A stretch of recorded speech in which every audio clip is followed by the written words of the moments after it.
Let me please apologize for not being around for a few weeks. I'm dealing with a massive health issue that I'm trying to get on top of, and and I will.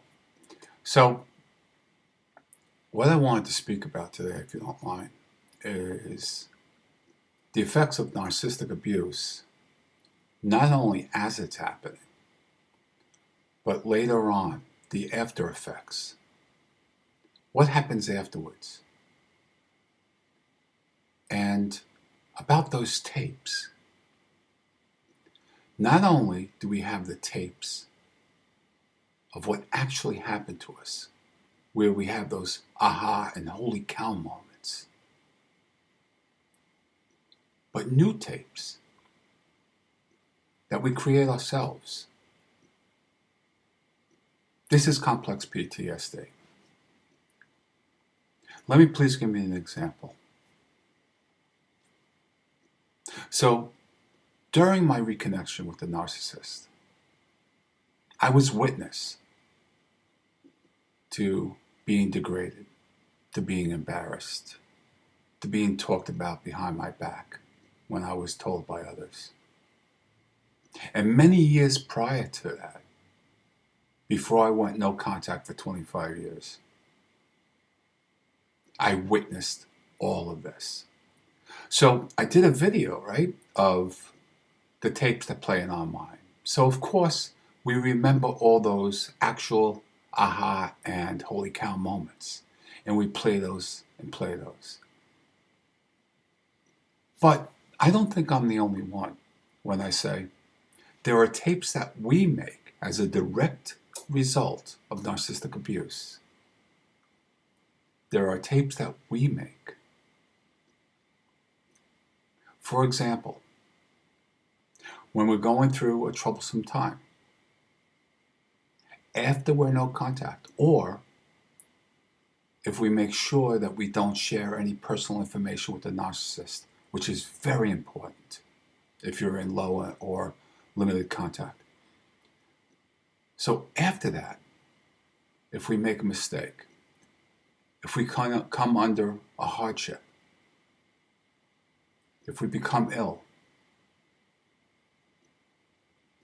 how many of us begin to think or picture of how the narcissist is speaking of us, speaking ill of us, speaking down to others about us? And we wonder, even if it's information that we have not shared with the narcissist, even if it's information that we keep between ourselves, keep to ourselves, we wonder. And there we are, again, seeking the approval of the narcissist, or bowing our head, feeling like a failure, feeling ashamed again, feeling guilty again, even if we have no contact, even if the narcissist doesn't know what's happening. This is a direct result of narcissistic abuse. Making our own tapes. How many of you have gone through this? I know it's embarrassing to talk about. There's plenty to talk about of actual things and factual things that I know of the abuse that I've endured. But even after over 2 years of no contact, you wonder what's being said about me, what's being talked about me. And let me tell you this, I've been working through it and I'm coming through the other end pretty well. So let me share what's going on with that.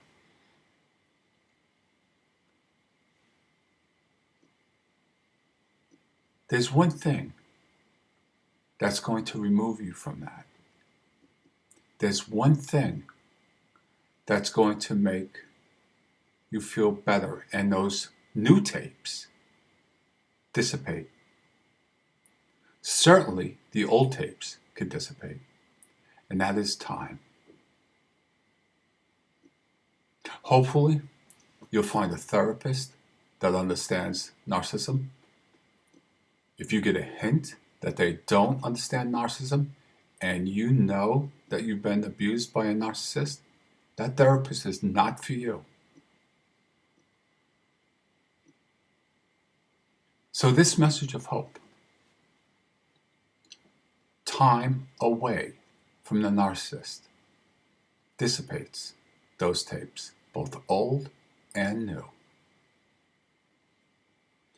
What happens is you start gaining your self-worth back. You become stronger after time. You start becoming healthier. You start loving yourself a little bit more. You start realizing that you were, in fact, abused. When those old tapes come up, and when the new tapes come up, your mind can, and it will if you would allow it, automatically switch to, that's that sick bastard talking. That's not happening. That's not me. I'm doing fine. I'm plowing through it. Every second, every minute, every day, every month, every year, it gets that much better.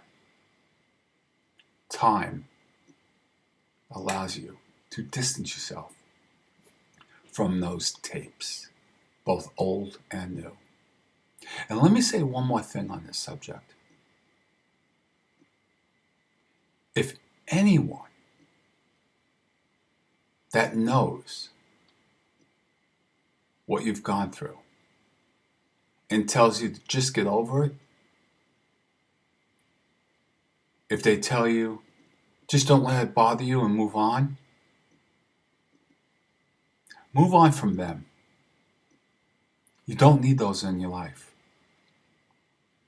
If they can't sit back and listen, empathize, you don't need them in your life. Me? I don't tell anyone anymore. A few close friends of mine I've shared with, and they understand unconditionally. But what you're going to find out after time is you're not going to feel that need to want to tell them or tell anyone else if you don't want to. And what that is that's healing. It'll never go away. It'll never dissipate 100%. There'll always be that little tiny piece right there that remembers. And that's okay. It's what you do with that little tiny piece that counts. That's just a little tiny piece, and yet you have everything else that's good about you. So I'll leave you here today wishing you the peace that you deserve in erasing and watching the old and the new tapes disappear. And you know what? They will. Take it from me. They're disappearing every day. Every day I'm getting healthier. Every day I'm getting stronger. There are days where I don't even think of that narcissist. Have peace in that knowledge that it's coming. I promise you it will. And at the times where you want to ponder no contact or breaking no contact, think very, very carefully. My advice, don't do it, no matter what. And watch what happens. Give it some time and watch yourself heal. And watch those old tapes and new tapes just dissipate. They will. Thank you.